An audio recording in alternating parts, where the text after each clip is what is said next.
así, violinista, vamos a iniciar grabación, en ese estilo de violinista, conocí a uno que aparece justo acá en la sugerencia, que es Lakatos, que yo no lo había escuchado, no lo había escuchado, siempre veía nomás que aparecía un CD de la Deutsche Grammophon con un concierto en vivo en Berlín, y era un violinista así con toda la cara así de gitano, vestido como tal, y yo dije, este tipo tiene que ser muy, muy bueno para grabar en este sello.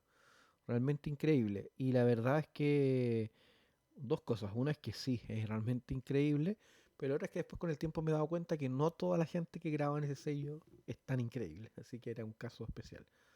Fue un prejuicio de mi parte. ¿Mm? Las famosas chardas de... Y fíjense acá, se toca con instrumentos gitanos, es muy bonito. Les muestro un poquito el video, chicos, un poquito nada más. Para que ustedes después lo busquen. ¿Mm?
¿Qué les parece ese instrumento que está ahí al fondo, ese cimbalón?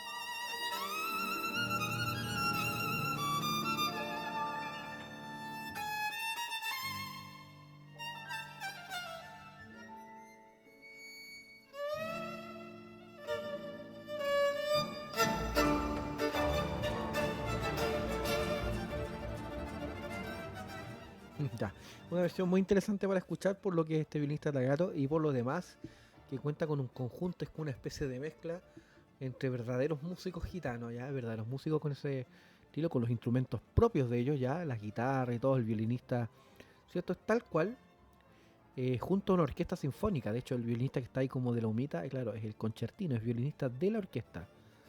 Entonces, muy interesante la mezcla. Son dos tipos de forma de interpretar la música y suena muy interesante. Es una linda versión para que la escuchen después con calma, chicos. ¿M? Un poquito ajeno a la clase, aunque sí estábamos hablando de estilo interpretativo y acá se nota tanto la diferencia entre una forma de tocar y otra. No solo por la vestimenta es una cosa, pero el tipo de sonido.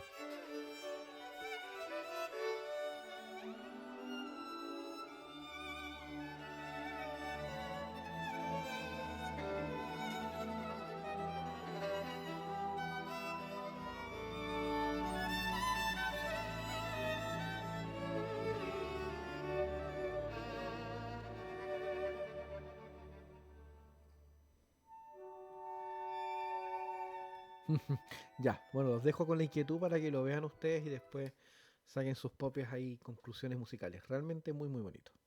Ya, pasando a otro tema, antes de continuar, chicos, ¿alguien tiene alguna duda, algo que quiera consultar ya sobre la clase que vimos recién, de estilo interpretativo de comienzo del siglo XX, tan marcado, tan en búsqueda de una forma de decir las cosas más que la corrección si es que se dicen así, ¿cierto? Porque hoy en día, como les digo, prima mucho una forma específica de tocar. No sé si alguien tiene alguna consulta, alumnitos queridos.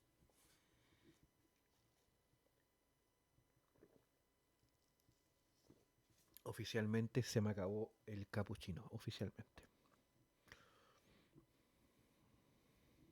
Ya, perfecto. Vamos a continuar ahora cuando hablamos de estilos interpretativos y vamos a ir a algo que sí habíamos trabajado, que habíamos escuchado más de alguna vez, ¿ya? Habíamos hablado sobre las formas y ciertos elementos propios de la interpretación al estilo barroco, pero hoy día vamos a prestar un poco más de detalle a la información, ¿ya?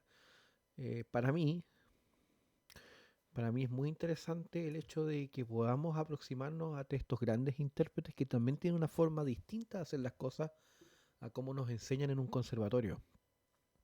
Cuando hablamos de las formas de tocar, estamos claros que todos tenemos una personalidad, ¿ya? Cada uno de nosotros puede manifestar a la hora de interpretar música, ¿cierto? Pues así mismo como tenemos una forma de vestirnos, como tenemos una forma o unos gustos para escuchar música, para comer, para ver películas, para leer libros, para jugar videojuegos, hasta tenemos una forma de correr, nos gusta un equipo de fútbol, ya todo este tipo de cosas que pertenecen a nuestra personalidad, en la mayoría de las cosas rara vez pertenecen a una forma muy específica, muy única.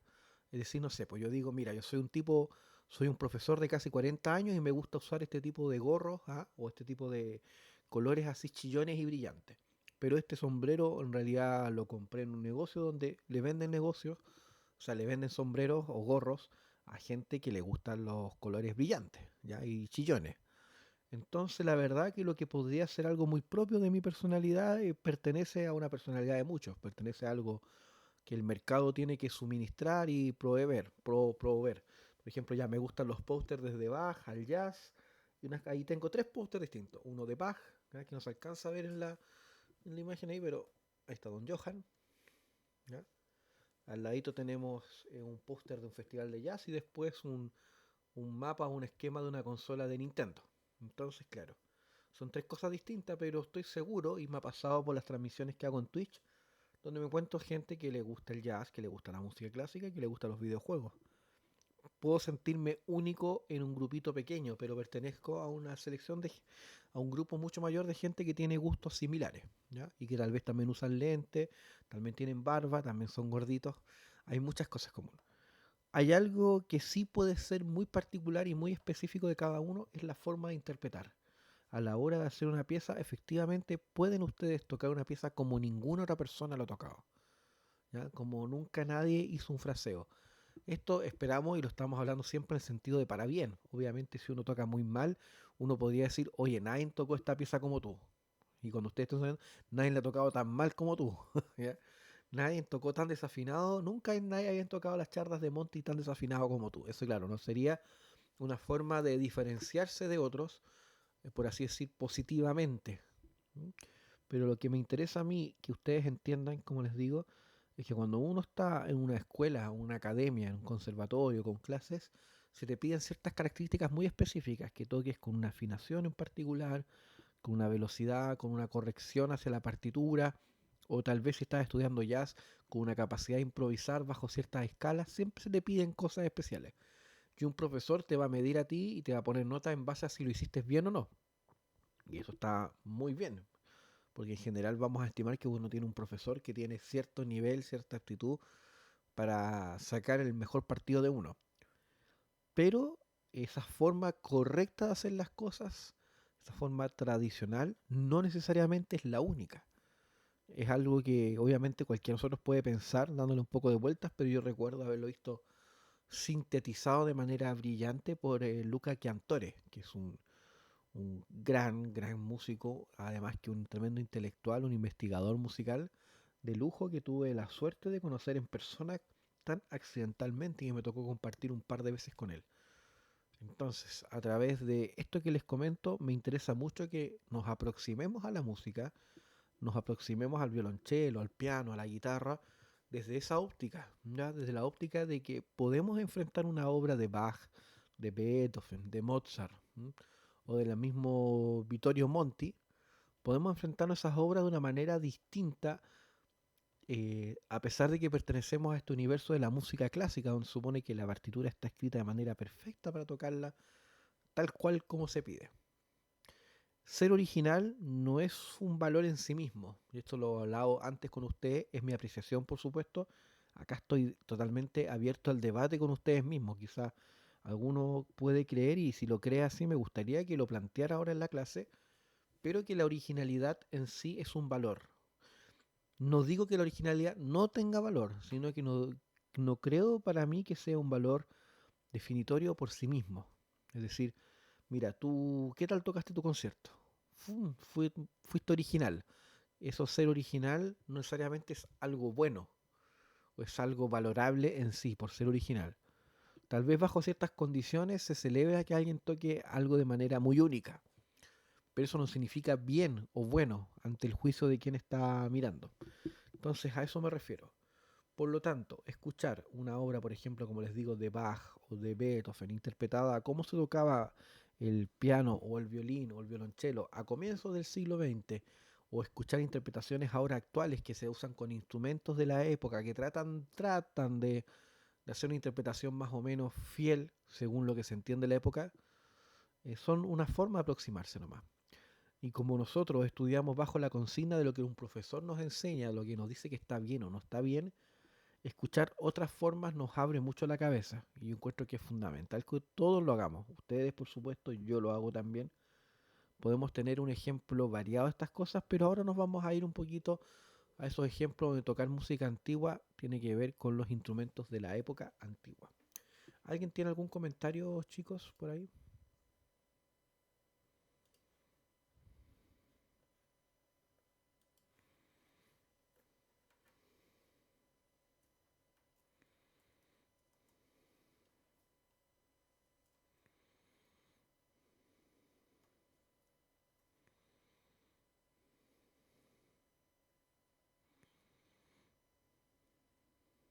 Hola, Maxi. Ya. Voy a mostrarles, chicos, algunos ejemplos. Vamos a ir a uno muy, muy tradicional. Vamos a ir a uno muy tradicional, ya en el mismo violonchelo, donde vamos a tener una visión que hoy día ya es una forma de tocar la música, es una forma de acercarse a ella, pero en su época, en ciertos momentos, fue una forma muy particular, muy distinta de tocar el violonchelo. Estamos hablando, por ejemplo, el caso del tremendo Anders Bylsma, que si yo no sé, chicos, si se lee de otra manera el nombre, no lo he buscado, pero en este caso lo nombro tal cual se escribe. Si tuviera que decir en la radio, yo hubiera dicho así, que en su momento fue muy contradictorio su forma de tocar, fue muy especial, porque tocaba el violonchelo tan distinto a como se tocaba en aquel entonces, a la forma de hacer el fraseo. Fíjense que si hoy día lo escuchamos nos parece algo más común, pero aún así puede que les llame la atención, en este caso interpretando la suite para violonchelo de Johann Sebastian Bach, ¿m? Pero inspirado en lo que probablemente haya sido la forma de tocar en la época de Bach, tomando un instrumento como lo toman en ello y haciendo esta visión musical. Vamos a entonces escuchar un poco del comienzo ya de su suite para violonchelo. Fíjese que natural y que sencillo esto.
Esa bellísima interpretación, ustedes se dan cuenta, parte ya de la diferencia de lo particular como se ve el violonchelo.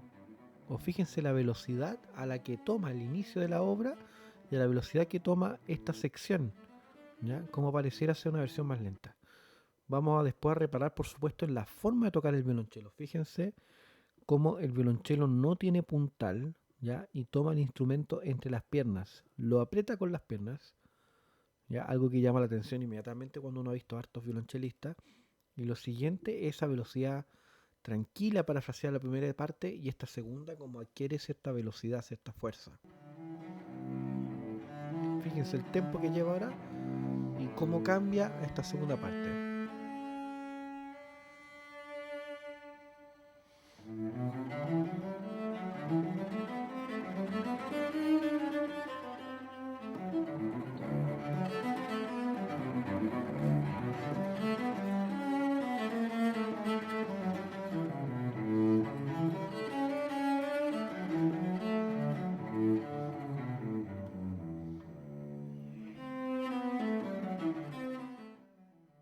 Es muy realmente bonito, interesante y original. Pero original no como en sí mismo, como les digo, como un fin de tocar música, sino que tiene un mensaje, tiene una idea de cómo se debería tocar el violonchelo. ¿Qué hay que hacer para tocar esta música de Bach de manera intensa, respetuosa con el texto?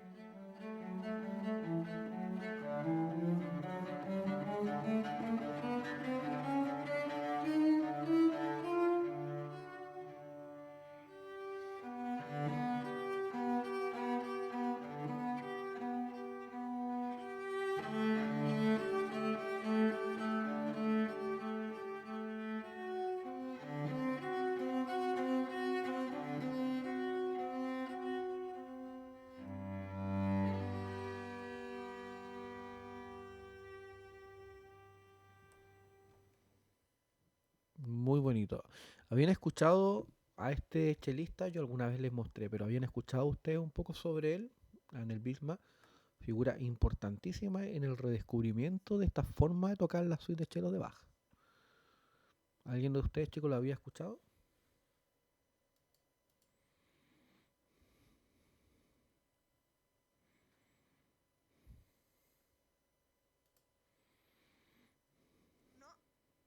Ya, perfecto.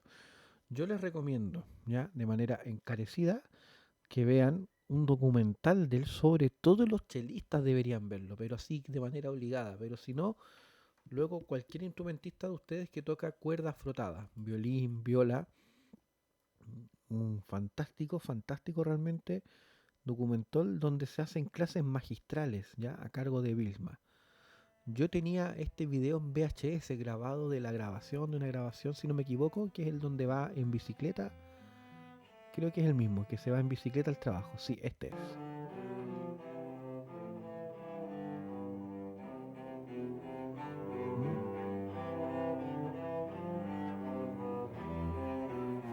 Tiene una cara muy especial él, así, muy tranquila, con su ceja ahí pareciera que está como con pena.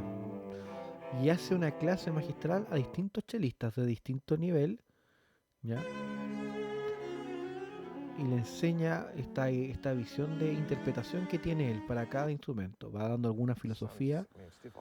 Les cuento sí que obviamente en esta versión en particular ya está con un subtítulo en francés.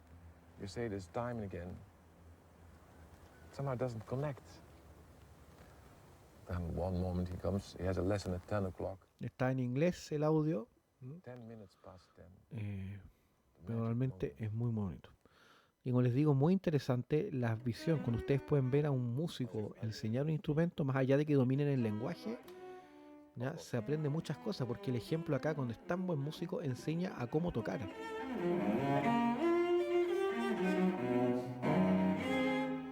Third inversion. Now, and then I think what comes now is a little in the way of sarcastic laughter.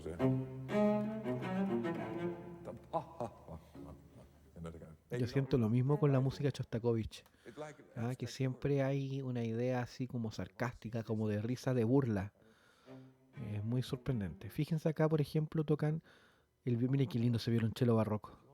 Miren qué maravilla de instrumento. Vean el color de la madera. And this is very hard to do. Yes. If you want to bring this out, you have to play it softly. You know? And in the modern orchestra, to play softly is the hardest thing to do. Now, also, the reverberation of these strings is very long. Miren cómo habla de la acústica. Cómo utilizar, ¿cierto?, la reverberación en ciertas cuerdas. If you Y play, utilizar eso para dar la ilusión más potente. Ya, gracias Martín. Va, Benjamín. Voy a cortar el enlace, chicos, y nos toca el último cortito de clase. Ya, and these los notes, espero en 20 segundos. Vuelvan. we're playing.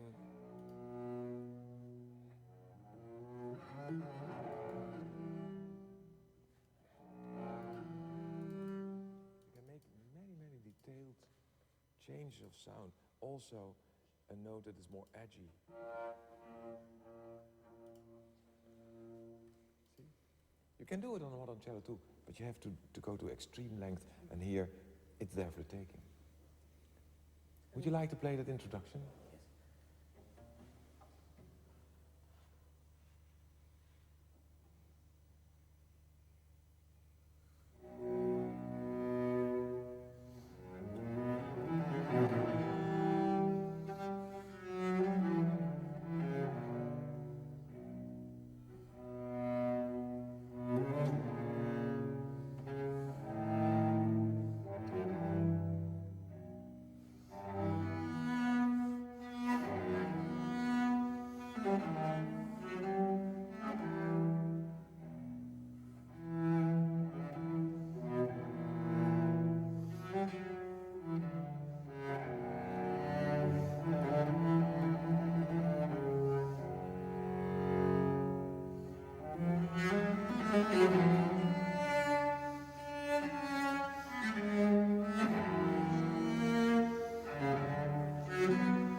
Okay.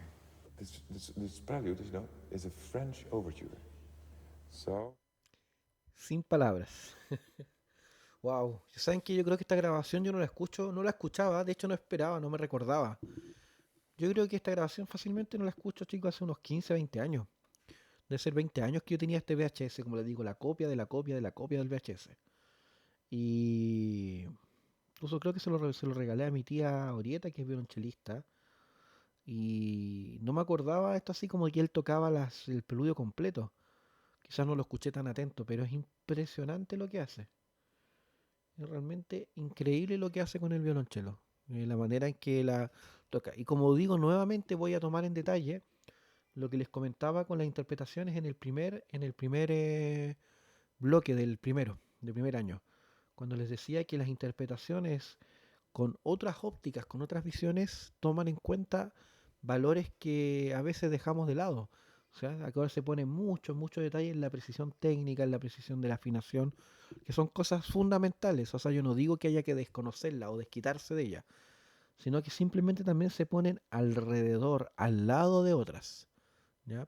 Y que una interpretación perfecta en lo técnico no necesariamente ya es una interpretación mejor que otra, porque la manera en que él toca ese Bach ahí de manera casi improvisada, dice la alumna, toca el preludio, termina el preludio y toca el profesor completo, ¿cierto? El siguiente movimiento, que es una especie de fuga, lo hace de manera tan ejemplar y entrega tanto en la música.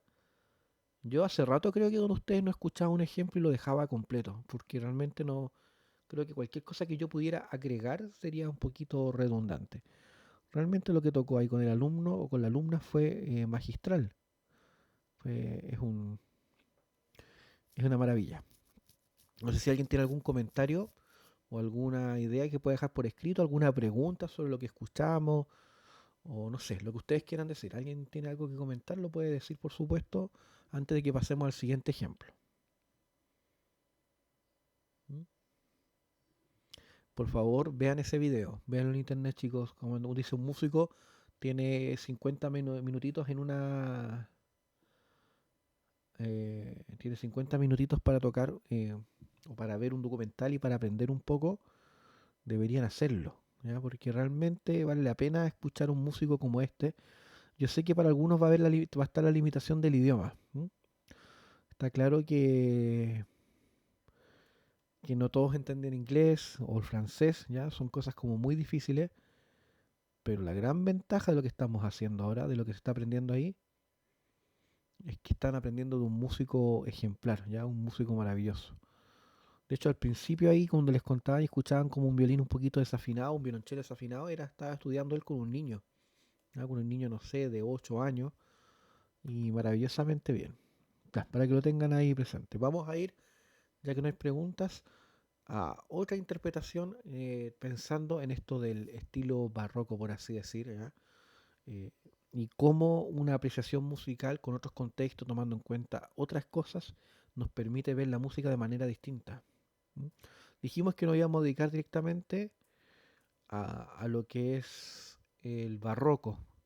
Y no quiero, ¿cómo se llama? Hacer siempre estar hablando de Bach, que Bach, que Bach, pero ustedes ya lo sabrán bien también. Las interpretaciones de la música de Bach han adquirido tal nivel, tan maestría, y es tan dulce constantemente, tan sencillo poder encontrar variadas interpretaciones de Bach que creo que se aprende mucho. Se aprende mucho a la hora de que estemos escuchando Bach y de que podamos entender esto así. Por ejemplo, vamos a escuchar un breve fragmento, ¿m? Del alemán, del primer movimiento de la partita número 2 para violín solo de Bach. ¿M? Y en este caso la vamos a escuchar por la tremenda Amandine Bayer. Fíjense qué forma particular, voy a poner pausa, perdón chicos, una forma tan particular, ¿cierto? De interpretar Bach, de darle ese espacio, de tomar tan en cuenta lo que decía, que nosotros nos acostumbramos a tomar tan en cuenta porque tocamos en salas de conciertos que no son salas de conciertos o son muy variables, ¿cierto? Preparamos un concierto, ensayamos en la casa y terminamos tocando en un salón del conservatorio. ¿Ah? Cuando uno tiene en cuenta el lugar donde toca, la cantidad de gente que va a estar, la acústica, la música adquiere otro color. Por eso que es muy importante con una orquesta, si el director tiene un oído especial, ¿cierto? Hacer ensayos distintos. Yo me recuerdo una grabación, perdón, un concierto en vivo realmente maravilloso, realmente increíble, ¿ah? De un director que es muy conocido, muy, muy conocido, un director chileno. Déjeme que por qué se me fue el nombre, lo tenía en la punta de la lengua, a mi edad pasa ese tipo de cosas.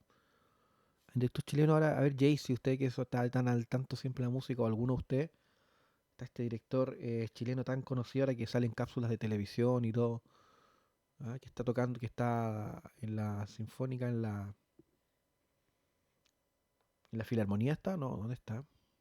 En la Filarmónica de Los Ángeles. ¿Cómo se llama este director? Que tiene apellido italiano, pero que es chileno, que salió en programas de televisión, siempre está muy, muy pop, muy famoso, y que es un musicazo. ¿Alguien se acuerda el nombre? Y lo tengo totalmente perdido. Ya, de ahí lo vamos a ver. Bueno, hizo una interpretación de una sinfonía de Mozart, tan conocida, la Sinfonía 40. Y mi tía, que toca en la orquesta, me contó cómo los ensayos de esa orquesta cambiaron mucho al tocar en el salón allá del GAM, en Santiago, del Gabriela Mistral. Entonces él tuvo la inteligencia para entender, mira, acá tenemos que tocar a otra velocidad con otra articulación, porque nuestra sala de concierto en Concepción suena distinto. Entonces acá una sala más pequeña, más reverberancia, vamos a trabajar esto. O sea, ustedes como músicos, según el lugar donde tocan, deberían cambiar su forma de interpretar tal vez. ¿Ya? Las notas pueden ser más articuladas, más estacato, más legato. Pueden hacer cosas distintas, no pensar que la interpretación logra su maestría o su forma correcta de hacerla porque la tocan de una manera siempre o mejorando ahí. Si la tocan en un salón de su casa para su mamá, esa interpretación va a ser distinta que tocarla para un examen, frente a una comisión de profesores en una sala chica, helada. O si la tocan en una gran sala de conciertos, también la interpretación cambia. Porque no solo se trata de tocar las notas, sino de entregar un mensaje. Y que ustedes tengan distintas visiones y distintas formas de entender la música les ayuda a entregar ese mensaje mucho mejor. Ese sería el objetivo. Escuchemos un poquito esta interpretación increíble, como les digo, de Bach.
Bueno, aquí en este caso, de la misma Amandine Meyer, como les digo, Beyer, no sé si lo habían escuchado los que tocan violín, pero se dan cuenta que es una forma distinta a la que en general.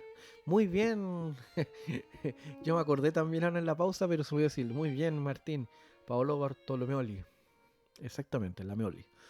Él hizo una interpretación de la Sinfonía de Acuarela. Miren, yo le voy a contar algo muy personal, muy, muy personal. Eh, Obviamente tomen mi crítica musical como solo una crítica musical, por supuesto, desde abajo hacia arriba. Pablo Bortolomeoli debe ser uno de los grandes músicos que ha dado esta nación últimamente. Está en una categoría extraordinaria. Y yo mismo estoy hablando acá ahora de de una versión maravillosa que hizo. Pero justamente por eso lo pongo en su contexto, porque lo que pasó ahí fue realmente increíble. A mí Pablo Bartolomé lo vengo escuchando hace mucho tiempo, en vivo, en conciertos en vivo, y a mí no me seducía tanto. Decían todo este gran músico, ya está bien, he escuchado cosas. Le gustaba mucho hablar, ¿ya? Y por mucho que ustedes me vean hablar a mí harto en clase, yo les confieso que a mí no me gusta hablar tanto de música a la hora de tocar, ¿ya? Cuando uno tiene que tocar, yo, como les he dicho tantas veces, voy a un concierto a disfrutar toda la música. No soy, es curioso, voy a ser muy contradictorio, pero no soy tan fan de, de las clases de apreciación musical en sí. A la hora de un concierto, creo que hablar de música en distintas instancias, tomarnos un café, creo que es interesante, o una clase donde vamos a entender ya. Pero en un concierto me gusta escuchar la música, incluso sin saber tanto el contexto. Prefiero que mis oídos, que mi aventura mental me lleve a un lugar. Y luego que termine el concierto, si hay algo que hablar, leer, aprender y tal vez después escuchar de nuevo la obra, me parece interesante.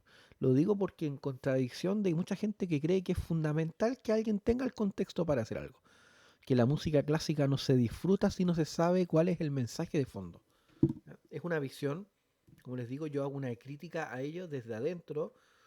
Puedo estar completamente equivocado, puede ser, ¿ya? Porque de hecho me dedico a eso. Va a sonar, como les digo, muy contradictorio. Pero bueno, es un tema a debatir, lo podemos conversar, como digo, como tantas cosas.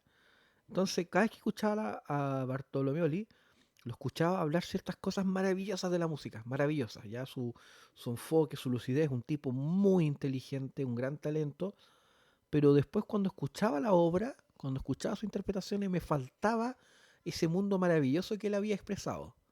¿Ah? Él hablaba de Mozart con una pasión, fue justamente en un festival Mozart en Santiago y hablaba con una pasión, ya hablaba de los contrastes operísticos ya presentes en las obras, y yo cuando escuchaba después la obertura que él dirigía, dije, ¿y dónde está el contraste? Cuando después que el tipo me dijo, esta obra habla de la pasión, y están los fortes, y están los pianísimos, y está esto, y en la dinámica, y escuchaba y la interpretación era buena, pero no escuchaba eso que me decía, y me chocaba mucho como un músico que te hacía una presentación tan extraordinaria de algo.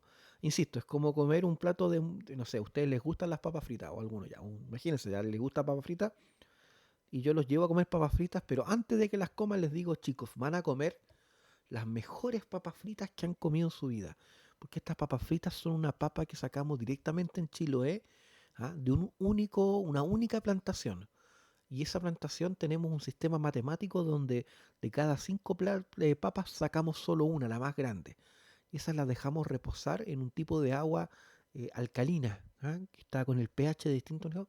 Y cuando la sacamos de ahí utilizamos una sal del Himalaya, la echamos y la temperatura del aceite se toma de tal manera que las papas que ustedes van a comer van a ser maravillosas. Imagínense, le hago esa presentación. Ya veo a algunos de ustedes aquí, los que les gustan las papas fritas, así, ¿ya? Salivando. Y después comen las papas fritas y son ricas, pero no son nada de distinto a las que han probado antes. En vez de yo les he dicho, chicos, comamos papas fritas, ya, y comemos papas fritas y son, ¡uy, qué ricas las papas fritas! Tenía tantas ganas. No sé si se entiende mi ejemplo. Con Paolo Bortolomoli me pasó varias veces eso.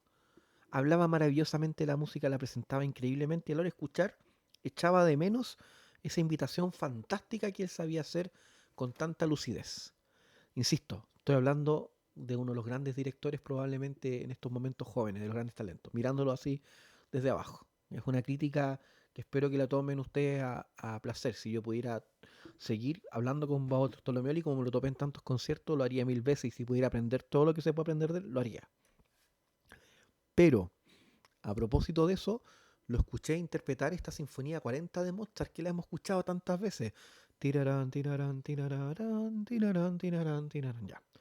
El último movimiento, tam pim pam pam pam param, pam para pera pira, pera, pam, lo hizo a un tempo y a un filo, a una riqueza dinámica y musical que, dicho sea de paso, la Orquesta Sinfónica de Concepción para mí durante mucho tiempo es la mejor, o sea, no sé ahora último, pero un tiempo que la escuché, para mí era la mejor orquesta de Chile. Estaban tocando a todo trapo. Y en ese concierto con Bortolomioli salía fuego de la orquesta. Salía fuego con un Mozart que es tan tradicional, que lo hemos escuchado tantas veces y lo hizo de una manera increíble. Era para aplaudir así de pie. Yo me acuerdo que terminó el concierto y paré de aplaudir de pie. Y no fui el único, generó todo eso en esta sala del Corp Artes en el GAM. ¿Ya? Y mi tía me contó, trabajando en orquesta, que ellos trabajaron con la acústica del lugar. ¿Qué quiero decir con esto? Con este ejemplo grande, que di una vuelta en historia, pero de eso se trata. A la hora de ustedes tocar música, no solo tienen que tomar en cuenta la precisión con la cual deben hacerle caso a la partitura, eso está en una categoría importantísima, ¿cierto? Tocar una corchea que te piden en el lugar preciso, a la hora precisa, ¿cierto? Con la coordinación correcta y que se entienda una frase. Bien, pero como músicos tienen que ir mucho más allá. Por eso que escuchábamos a estos músicos del comienzo del siglo XX y no es que ellos no supieran leer partitura ni supieran lo que es una negra ni el tempo métrico, pero jugaban con ello, ¿cierto? Extendían las notas, llegaban comportamientos, aceleraban en partes, se decían, improvisaban, a veces no eran precisos, por una idea de un mensaje que logran, una búsqueda de notas que les hacía ah, sentir algo distinto. Eso era muy importante ahí. A diferencia, ¿cierto?, de otros músicos, donde ahora con instrumentos barrocos buscan otras cosas. Y ustedes están en la, diría, obligación, feliz obligación de buscar ello, de prepararse mentalmente para tener distintas visiones y poder hacer algo con la música. No solo tocar las notas correctas, que es lo que pedimos los profesores.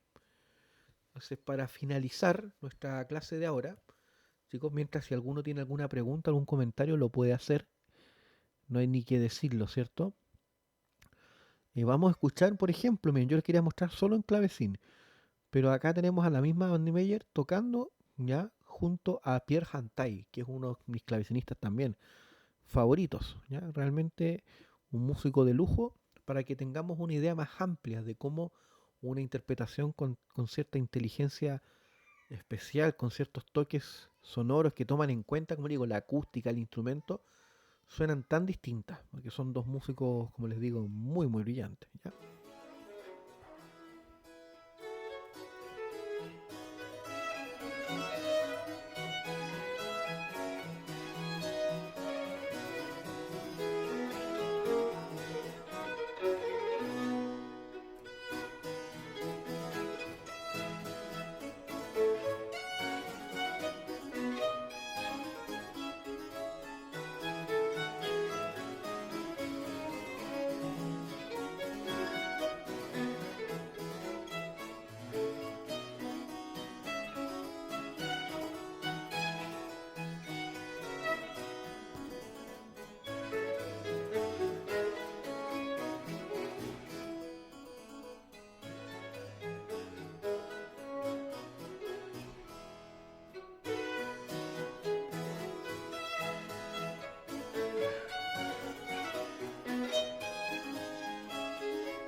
Bueno, ahí teníamos un ejemplo final, como les digo, mi idea era mostrar algo con clavecín solo, pero creo que con ese buen ejemplo, un poquito más alegre, más vivaz de la música de Händel, tenemos una notoria idea de cómo las interpretaciones se deben brindar respecto a muchos aspectos que van más allá de ser rigurosos con la lectura, que es algo que doy por entendido, no significa que la música va a la orden de lo que uno crea en el minuto. Es un equilibrio muy importante del cual ustedes tienen que prepararse y este tipo de clases como de apreciación musical buscan entregarle a ustedes, que escuchen músicos, que escuchen ejemplos, porque a la hora de tocar, aunque sea una pieza de mi amigo el piano, las primeras piezas de mi amigo el piano, ya el primer Ricodón, no sé, ¿ya? O las primeras veces que tocan estrellita en pública en un violonchelo, logren y de a poquito ir entendiendo esto de que la música es algo flexible y que ustedes tienen que estar conectados con ellos para que cuando toquen hagan algo interesante. Ya me dices que llegó la y no escuchan tanto. Ya, ok. Bueno, ahí subí un poco más, no sé si estaba muy bajo. Pues yo estoy pegado al micrófono, pero puede que esté bajo el volumen acá. No lo sé en este minuto, tengo mis dudas, don Benjamín. Se me va a caer el micrófono. Sí, puede que esté un poquito bajo, ¿ya? Puede que esté un bajo, lo siento. De verdad lo siento. Pero voy a tenerle presente, ¿ya? Bueno, gracias ahí. Bueno, igual estamos finalizando ya nuestra clase. Muchachos, no es una tarea porque no la voy a revisar, no puedo revisar que hayan escuchado algo, pero los invito a que cada uno de ustedes, escuche algún intérprete ya con instrumentos de la época barroca. Obviamente les voy a pedir que escuchen de los instrumentos que tengan relación con lo que ustedes tocan. Si usted es un guitarrista, ya pueden escuchar algún laudista o una guitarra barroca. Ya en el caso, no sé, está ¿cómo se llama? Alexis. Como veo LX, siempre pienso en Lucas, no sé por qué. Pero Alexis, podrías buscar, por ejemplo, algo en guitarra barroca. Hay un músico que se llama Gaspar Sanz, para que lo puedas anotar si quieres. Acuérdate como Alejandro Sanz, así, Sanz. Escribes Sanz igual, S-A-N-Z, Sanz, y pones al lado guitarra barroca. Y vas a escuchar interpretaciones en la guitarra barroca. Así tal cual como escribe Martín, ¿ya? Sanz. Tú mismo, Martín, ya, o cualquiera de los alumnos de piano, busquen música interpretada en clavecín de Bach. Ojalá obras o de Vivaldi, bueno, Vivaldi casi no escribió para clavecín, perdón. Pero cualquiera de las obras que ustedes conozcan del barroco y pongan clavecín o órgano. Y traten de escuchar esas interpretaciones que son pensadas en esa forma de tocar. Ojalá, como les digo, una obra que ustedes conozcan para que puedan entenderse mucho mejor. ¿Mm? ¿Qué te pasó en el ojo, don Martín? Va, Martín, perdón. ¿Cómo se llama? Max. ¿Qué tienes en el ojito? Un grano, mañana no lo van a ver. Ya, eso. No te lo toques para que no se te infecte mucho. Ya, eso mismo. Violinistas, bueno, yo creo que ustedes conocen ya bien en el caso ahí de Jaycee, ya la misma Vandy Beyer, o puede ser eh, François Fernández, te recomiendo. Hay un violinista Jaycee que se llama François Fernández, que es un intérprete extremadamente imaginativo, muy interesante en lo que hace. Ya que tiene su propio canal en YouTube, yo te recomiendo que lo sigas. Y tiene cosas realmente así muy, muy interesantes. Tiene hartos fragmentos. Por ejemplo, ya toca acá una sonata de Geminiani. ¿Mm? Vamos a poner un ejemplo cortito, porque la clase, como les digo, ya. Yo lo escuché en vivo, es realmente increíble.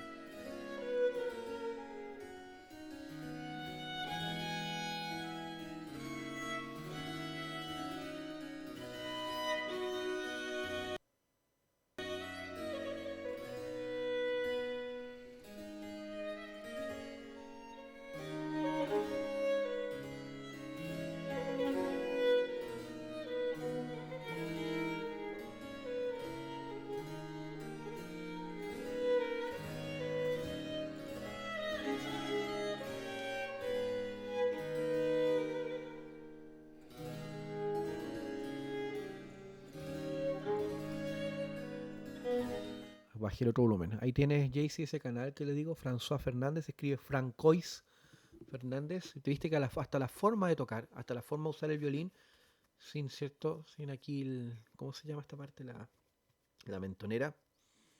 Es alucinante. Yo tuve unas clases con él hace un tiempo, cuando vino con el Richard Carr Consort, y era una maravilla de músico. Nunca había escuchado un violín tan dulce en mi vida, tan bello. ¿Mm? Escúchalo ahí, tiene muchas grabaciones, tiene algunas muy entretenidas. Creo que su mujer es violinista y tocan dúos así muy bonitos. Bueno, y cada uno, en el caso del cello, hay uno que se llama Japter Linde, está el mismo Anner Bilsma. Vean la clase de Bilsma y traten de empaparse de otras formas. En la clase de primero, para los que no estuvieron, escuchamos músicos del comienzo del siglo XX y podríamos ir a distintos lugares, podríamos ir a distintos rincones donde hay interpretaciones variadas.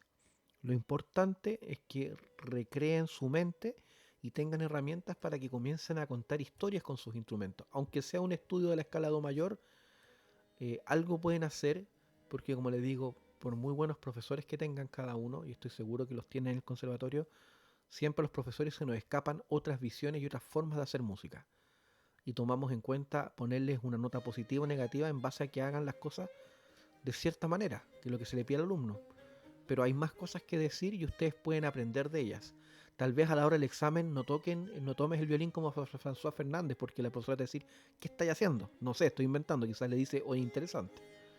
Pero ustedes tienen una amplitud para encontrar la música de una manera distinta y, como les digo, prepararse y ser versátiles y disfrutar cada vez que tocan una pieza, porque cada vez les entrega algo distinto a ustedes y ustedes a la obra. Eso, queridos alumnos, no sé si tienen alguna duda existencial o no tanto, pero con esto daríamos término a la clase del día de hoy, ¿ya? Para que lo tengan presente. Cualquier consulta o duda posterior, por supuesto, háganla en el grupo de WhatsApp, no sean tímidos o me mandan un WhatsApp personal y me lo escriben.